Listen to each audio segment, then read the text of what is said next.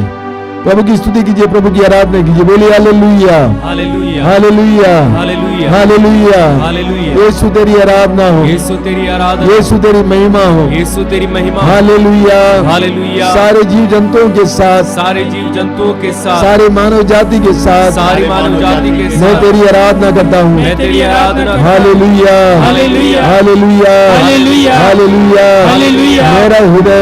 मेरा हृदय प्रभु के कारण आनंदित हो उठा। आनंदित हो उठा। मेरा हृदय प्रभु के कारण आनंदित हो उठा। आनंदित हो उठा। मुझे अपने प्रभु से बल मिलता है। मुझे अपने प्रभु से बल मिलता है। मुझे अपने प्रभु से बल मिलता है। मुझे अपने प्रभु से बल मिलता है। मैं अपने शत्रुओं का सामना कर सकता हूँ, मैं अपने शत्रुओं का सामना कर सकता हूँ, क्योंकि तेरा सहारा क्योंकि तेरा सहारा मुझे उत्साहित करता है। मुझे उत्साहित करता है। Hallelujah, hallelujah, hallelujah, hallelujah, hallelujah. Hallelujah. प्रभु जैसा कोई पावन नहीं, प्रभु जैसा कोई पावन नहीं, प्रभु जैसा कोई पावन नहीं, प्रभु जैसा कोई पावन नहीं, तुझे छोड़कर कोई नहीं, तुझे छोड़कर कोई नहीं, हमारे ईश्वर जैसी हमारे ईश्वर जैसी कोई चट्टान नहीं। कोई चट्टान नहीं। यीशु की स्तुति हो, यीशु की स्तुति हो, यीशु की आराधना हो, यीशु की आराधना हो, यीशु की महिमा हो, यीशु की महिमा हो। Hallelujah, hallelujah, hallelujah, hallelujah, hallelujah, hallelujah.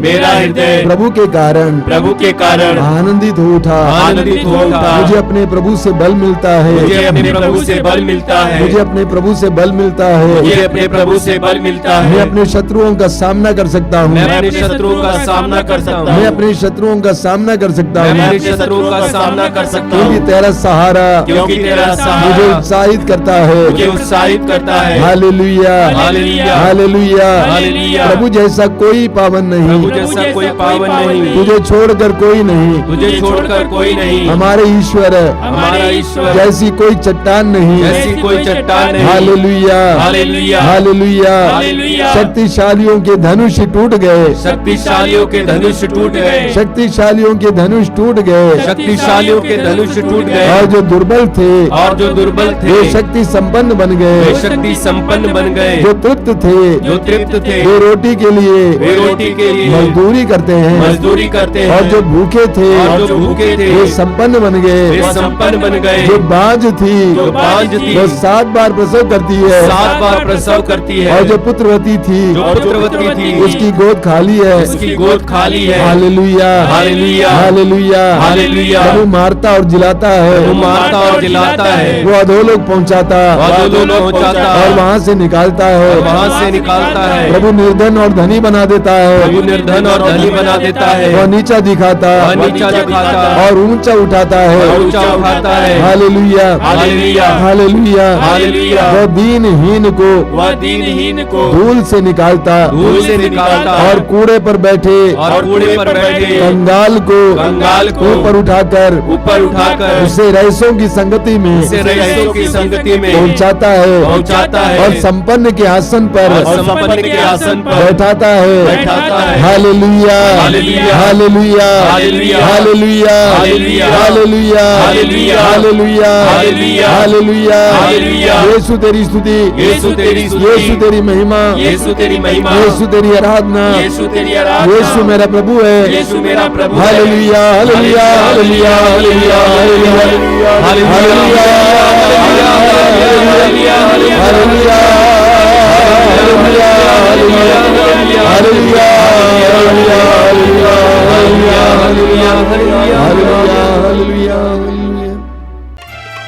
आराधना प्रभु आराधना, अखिलेश्वर प्रभु तेरी आराधना, आराधना प्रभु आराधना, अखिलेश्वर प्रभु तेरी आराधना। वेदी के सामने आए हैं हम सभी करने प्रभु तेरी आराधना। वेदी के सामने आए हैं हम सभी करने प्रभु तेरी आराधना, आराधना, आराधना।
अपनी आंखें खोलिए।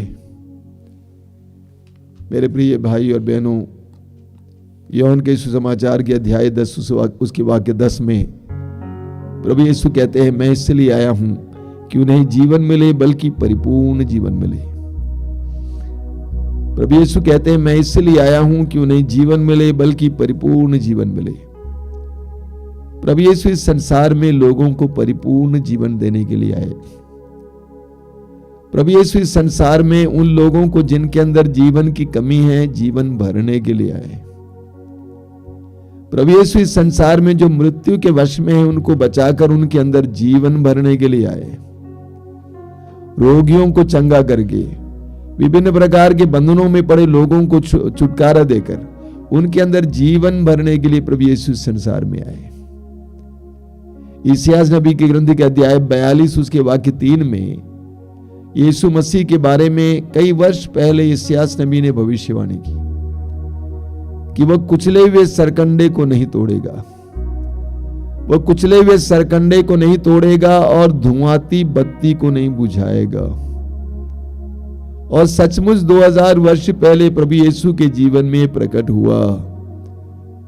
प्रभु यीशु ने लोगों को जीवन दिया, किसी से जीवन नहीं लिया। जिनके अंदर जीवन की कमी थी, प्रभु ने जीवन भर दिया। रोगियों को चंगा करके, बंधनों में पड़े लोगों को छुटकारा देके, मरे हुओं को जिंदा करके प्रभु ने उनके अंदर जीवन भर दिया। यूहन्ना के सुसमाचार के अध्याय 8 में हम एक नारी के बारे में पढ़ते हैं जो व्यभिचार में पकड़ी गई थी। व्यभिचार में पकड़ी गई थी। मूसा के नियम के अनुसार उसके ऊपर पथराव होना चाहिए था, पत्थर से मार डाला जाना चाहिए था। लेकिन ऐसी नारी को, व्यभिचार में पकड़ी गई नारी को प्रभु यीशु ने मौत के मुंह से छुड़ाया। जक्केउस जैसे पापी, जिसको लोगों ने कहा कि एक बहुत बड़ा पापी है, प्रभु यीशु ने कहा ये तो इब्राहिम का बेटा है। प्रभु यीशु ने इस संसार में किसी से जीवन नहीं लिया, बल्कि लोगों को जीवन दिया। और ये प्रक्रिया आज भी जारी है। आप और मुझे भी प्रभु ने जीवन दिया है। और जीवन देने की प्रक्रिया में प्रभु आप और मुझे साथ चाहते हैं। प्रभु चाहते हैं कि हम यीशु की आंखें बने, यीशु के जुबान बने, यीशु के कान बने, यीशु के हाथ बने। इस संसार में जीवन के प्रसार के लिए आप और मुझे इस्तेमाल करें। यूहन्ना के समाचार के अध्याय 15 में हमने वचन सुना है, वह कि 16 में, कि प्रभु ने हमें चुना है, नियुक्त किया है। हमारे इर्द गिर्द, हमारे चारों ओर कितने लोग मौत के वश में हैं, पाप में जीवन जी रहे हैं, बंधनों में जीवन जी रहे हैं, रोग में जीवन जी रहे हैं, अलग अलग प्रकार के बंधन में जीवन जी रहे। कितने युवा आजकल बर्बाद हो रहे हैं, नशे में, वासना, अश्लीलता, गंदे रिश्ते में बर्बाद हो रहे हैं। उन सबको जीवन देने के लिए प्रभु यीशु आप और मुझे इस्तेमाल करना चाहते हैं। आपकी वाणी के द्वारा, आपके कार्यों के द्वारा प्रभु यीशु इनको जीवन देना चाहते हैं। हमें जीवन देने के लिए प्रभु यीशु ने अपने प्राण को गवाया। प्रभु आज आप और मुझसे इतना नहीं चाहते हैं, लेकिन प्रभु चाहते हैं कि हम लोगों के लिए, लोगों को बचाने के लिए, लोगों को जीवन देने के लिए समय दें, अपनी वाणी दें, ऊर्जा का कुछ दे दें, अपने धन में से कुछ दे दें, ताकि लोग बचाए जाएं, लोग अपने जीवन में प्रभु की करुणा और दया का अनुभव कर सकें। यह एक बुलाहट है। प्रभु ने आप और मुझे इसके लिए चुना है। इस संसार में जो निर्जीव सा जीवन जीते हैं, पशुतुल्य जीवन जीते हैं, बुराई के मार्ग पर चलते हैं, उन सभी लोगों को ईश्वर के मार्ग पर लाने की जिम्मेदारी प्रभु ने आप और मुझे दी है। एक सच्चाई, उसको स्वीकार करना है। हम अपने लिए नहीं जी सकते, हमें दूसरों के लिए जीना होगा। जब हम दूसरों के लिए जिएंगे, प्रभु हमारे अंदर भरपूर जीवन प्रदान करेंगे। लूकस अध्याय 6 वाक्य 38 हमें भूलना नहीं चाहिए। प्रभु कहते हैं, जिस नाप से तुम दोगे उसी नाप से तुम्हारे लिए भी नापा जाएगा। जिस नाप से तुम दोगे उसी नाप से तुम्हारे लिए भी नापा जाएगा। ये पैसे की बात है, ये धन की बात है, ये ऊर्जा की बात है, ये जीवन की बात है, ये मौके की बात है। जितना हम दूसरों को देंगे उतना प्रभु हमें देते जाएंगे, देते जाएंगे, देते जाएंगे। प्रभु यीशु ने आप और मुझे चुना है, बुलाया है इस कार्य के लिए। हम में से भाग नहीं सकते हैं, हम अपने लिए नहीं जी सकते हैं। प्रभु कभी भी आलसी को, स्वार्थी को बढ़ावा नहीं देते हैं। आइए हम अपनी आंखें बंद करें, प्रभु से प्रार्थना करें कि प्रभु मुझे माध्यम बना दे। संत फ्रांसिस असीसी ने प्रार्थना की, प्रभु मुझे शांति का वाहक बना दे, माध्यम बना दे।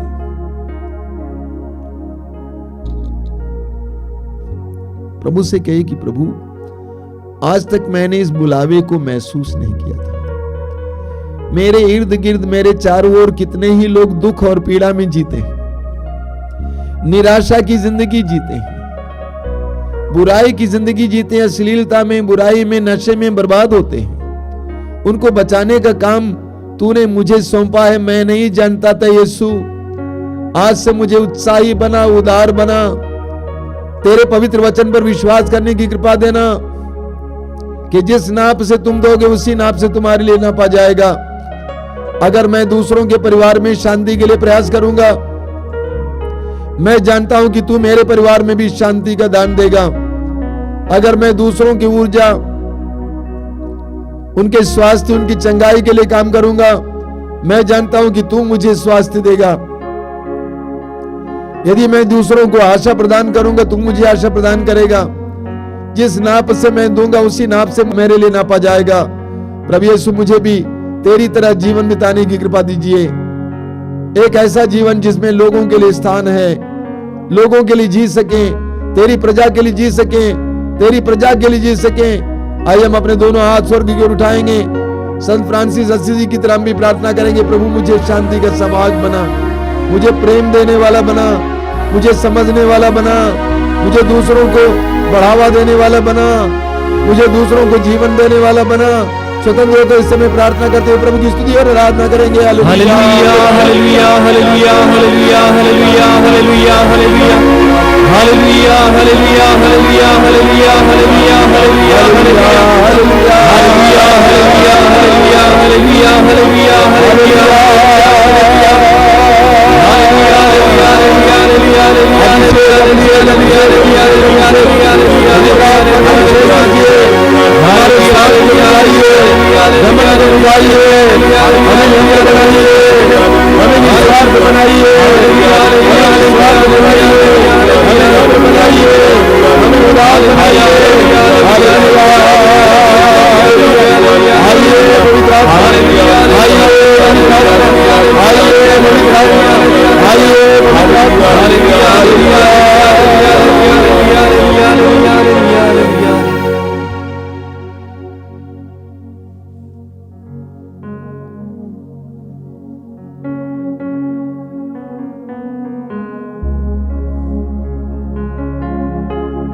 ये चंगाई का समय है और रविवार को सत्संग के दौरान हम विशेष चंगाई के लिए प्रार्थना करते हैं।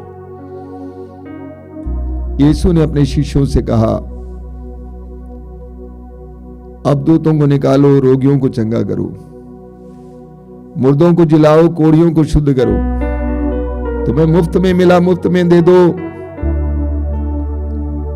प्रभु ने हमें विश्वास के द्वारा यह सामर्थ्य प्रदान किया है।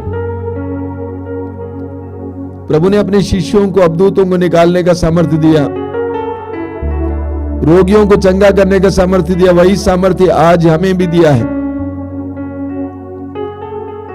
आप और मुझे भी दिया है। हम इसको इस्तेमाल करेंगे।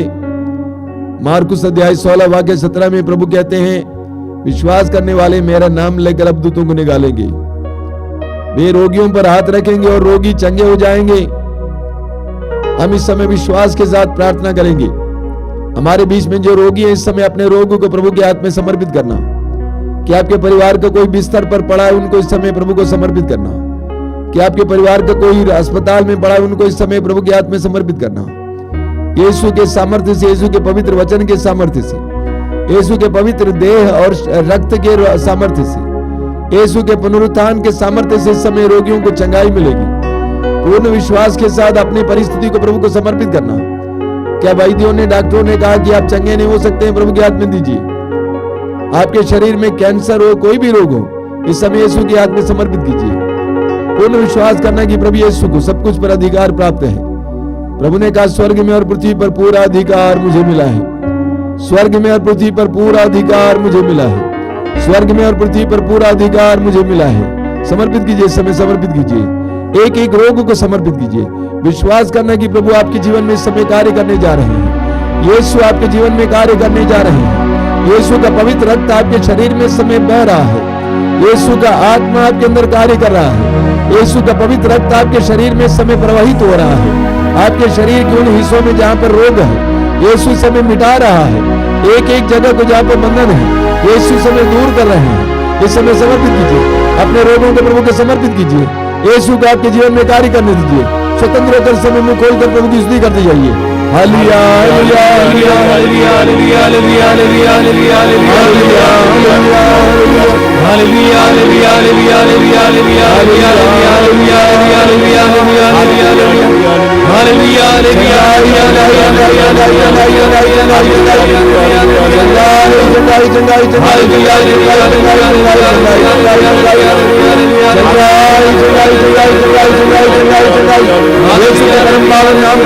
हर तरह के रोग से, बड़े से बड़े रोग से,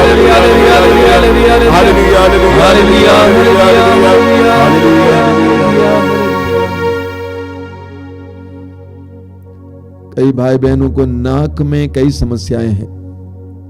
नाक से रक्त बहना, रुक रुक कर रक्त बहना, नाक में कभी कभी गंदगी महसूस करना,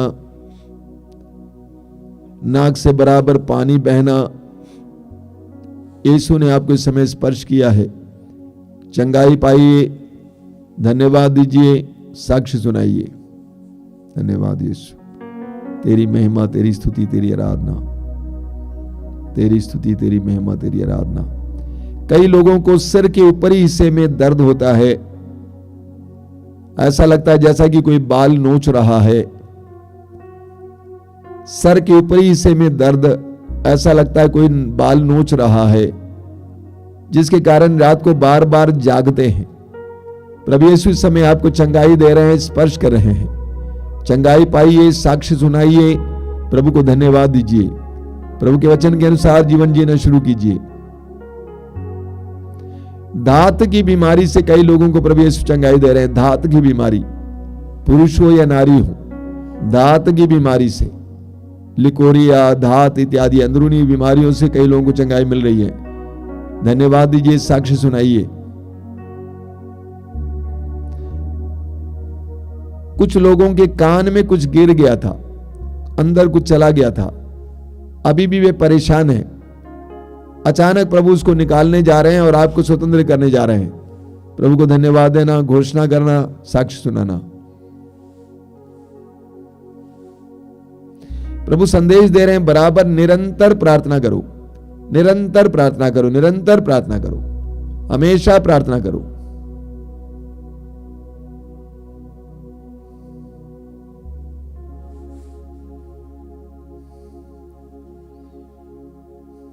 बोलिए hallelujah hallelujah hallelujah hallelujah hallelujah hallelujah.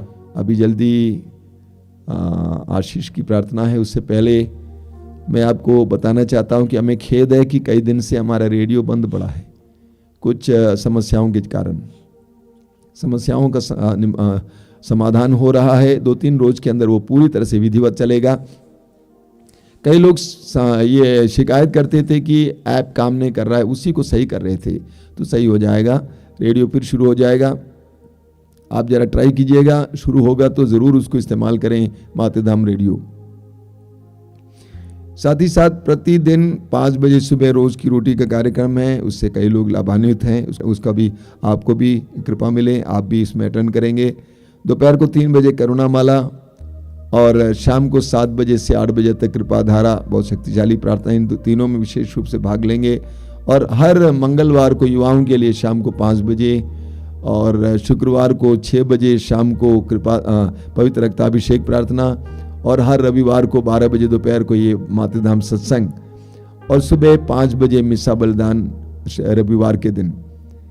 आइए हम इस समय बड़ी भक्ति के साथ प्रभु की आशीष पाएंगे। जो लोग तेल और पानी लाए हैं इस समय अपने हाथ में उठा के पकड़ेंगे, विश्वास के साथ प्रार्थना करना कि प्रभु इस तेल को और इस जल को शुद्ध करना, पवित्र करना, इसमें अपना सामर्थ्य उंडेल देना, ताकि जो भी इसको इस्तेमाल करें उन सभी लोगों को तेरी आशीष मिले, चंगाई मिले, कृपा मिले। हम लोग प्रार्थना करेंगे इस समय।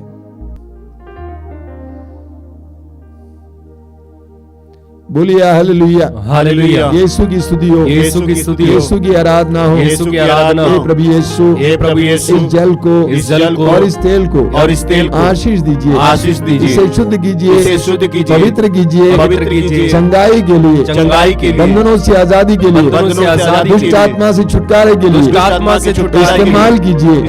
Hallelujah, hallelujah, hallelujah, hallelujah, hallelujah, hallelujah.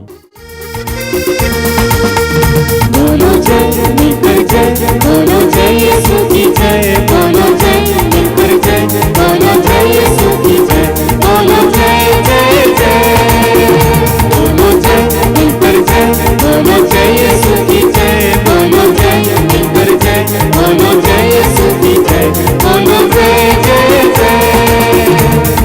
प्रेम की तेरी ये मन में भर दे अपनी, प्रेम की तेरी ये मन में भर दे अपनी, तेरे प्रेम के गाएगी, तेरे प्रेम के गाएगी। बोलो जय मिलकर जय, बोलो जय यीशु की जय, बोलो जय मिलकर जय, बोलो जय यीशु की जय, बोलो जय जय जय, बोलो जय मिलकर जय, बोलो जय यीशु की जय, बोलो जय मिलकर जय, बोलो जय